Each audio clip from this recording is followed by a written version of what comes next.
Hello and welcome to MTG Burgeoning, your channel for all things magic. In this video, we are going to add the final 20 creature cards with mana values of 2 into our Momir Vig Cube.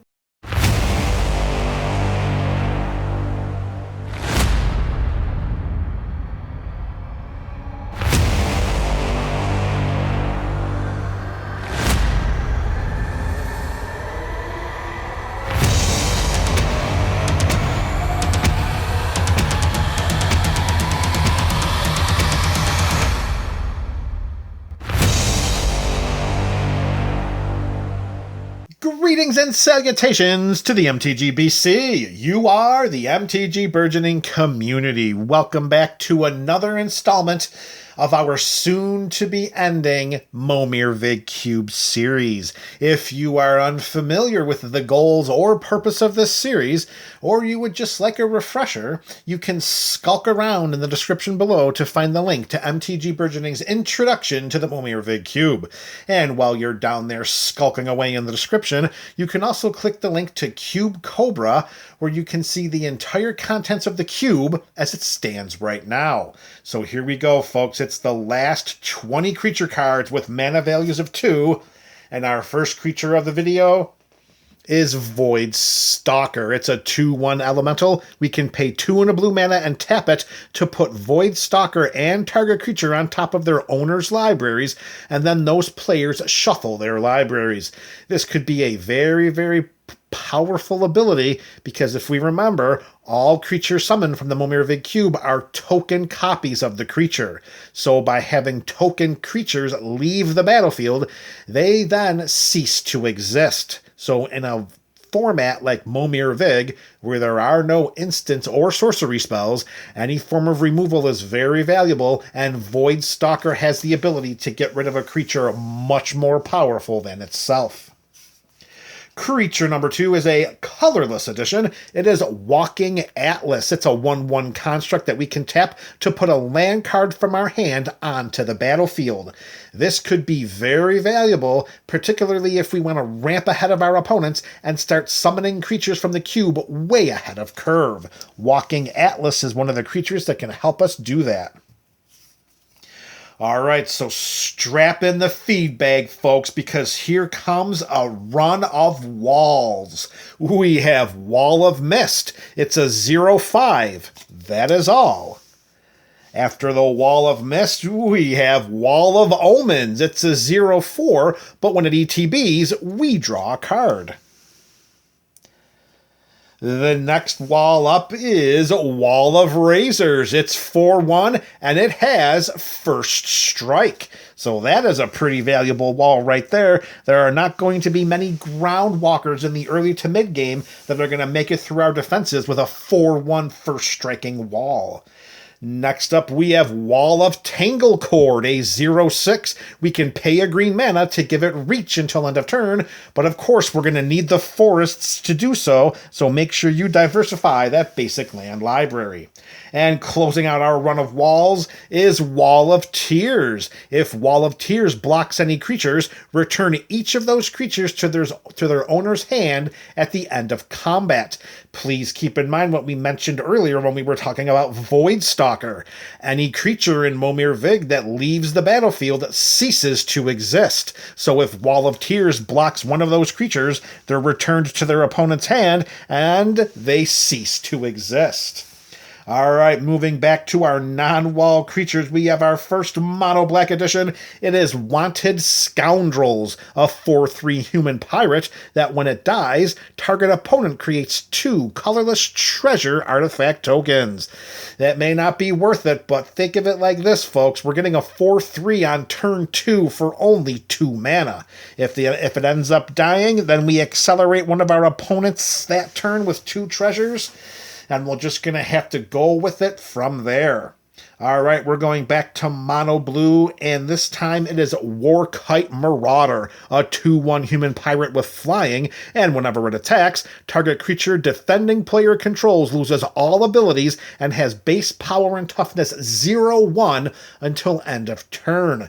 This could be the pinnacle of combat chicanery coming from the 2 spot, and with the benefit of having evasion, we can send the Warkite Marauder into combat comfortably knowing that it should be able to survive as it flies far above our opponent's walking creatures. Closing out the first half of our creatures in this video is another colorless edition. It is Welder Automaton, a 2/1 construct, and that if we pay 3 in a red mana, it will deal 1 damage to each opponent.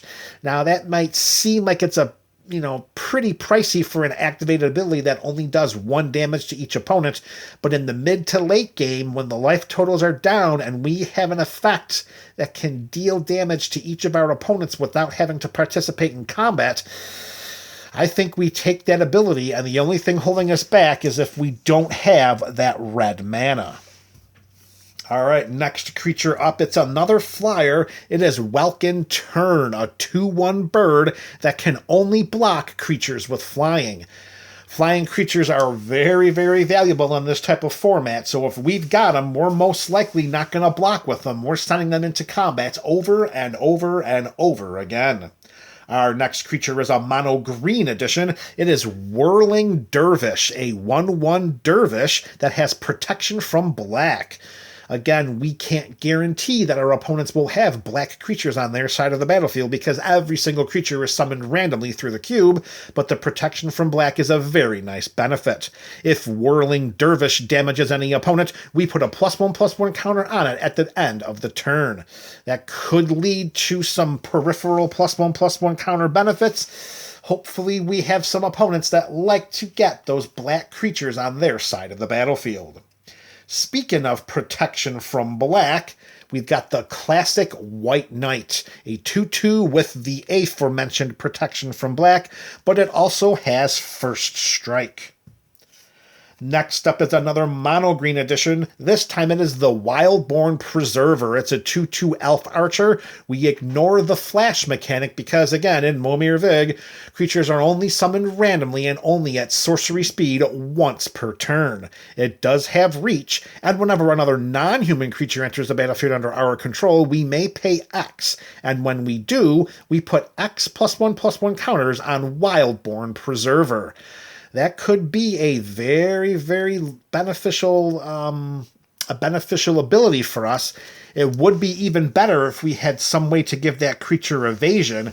Then, if this had like some kind of flying or maybe some kind of menace or something like that we could get peripherally from one of our other creatures, we could conceivably look at Wildborn Preserver as a win condition in the 2 spot. Reaching the 3/4 mark of this video is a mono blue edition here. We have Wind Dancer, a 1/1 fairy with flying that we can turn sideways and give target creature flying until end of turn. Well, would you look at that? We were talking about having the ability to provide evasion to Wildborn Preserver, and there it is. Now, granted, the odds of having both of those creatures on our side of the battlefield at the same time are very, very low, but there is a chance. Creature number 16, we're going back to mono green, and this time it is Woodland Champion. We have a 2/2 elf scout, and whenever one or more tokens enter the battlefield under our control, we put that many +1/+1 counters on Woodland Champion. This could get out of hand, but again is just one of those creatures that's just aching for some evasion. Our next creature is a multicolored edition. It is Woodlot Crawler, a 2/1 insect with Forest Walk, which means if an opponent has a forest on their side of the battlefield, we're going to walk all over it to the tune of unblockable combat damage. As an additional bonus, this insect also has protection from green. back-to-back multicolored creatures into the cube here. We have Zamek Guildmage. It's a 2/2 elf wizard. We can pay a green and a blue mana, and this turn, each creature we control enters the battlefield with an additional +1/+1 counter on it. We can pay that same Simic activation cost and remove a +1/+1 counter from a creature we control to draw a card. Notice that this Guildmage's activated abilities do not require it to be tapped. So as long as we have multiple forests and islands on our side of the battlefield, we can activate those abilities at will. Creature number 19, our final multicolored creature to add into the Momir Vig Cube from the 2 spot. It is Zerta Druid, a 1/1 human druid that we can tap to add a green mana to our mana pool. This mana can help us to summon creatures from the Momir Vig Cube ahead of curve. As an additional bonus, whenever we tap Zerta Druid for mana, which I sense we're going to be doing early and often, it deals 1 damage to each opponent. We accelerate past our opponents by getting creatures onto our side of the battlefield ahead of curve, and we have their life totals tick southward at the same time. Zerta Druid could be one of the best 2-drops in the entire cube.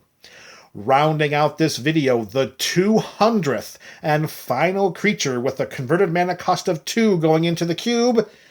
It's none other than Zilliport Cutthroat. It's a 1/1 human rogue ally, and whenever it or another creature we control dies, each opponent loses 1 life and we gain 1 life.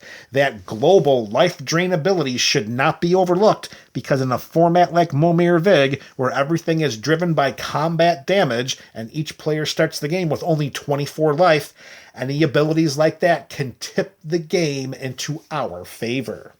And there you have it, MTG BC. The final 20 creature cards with mana values of 2 are now in the Momir Vig Cube. Of these 200 creatures, which are your favorites?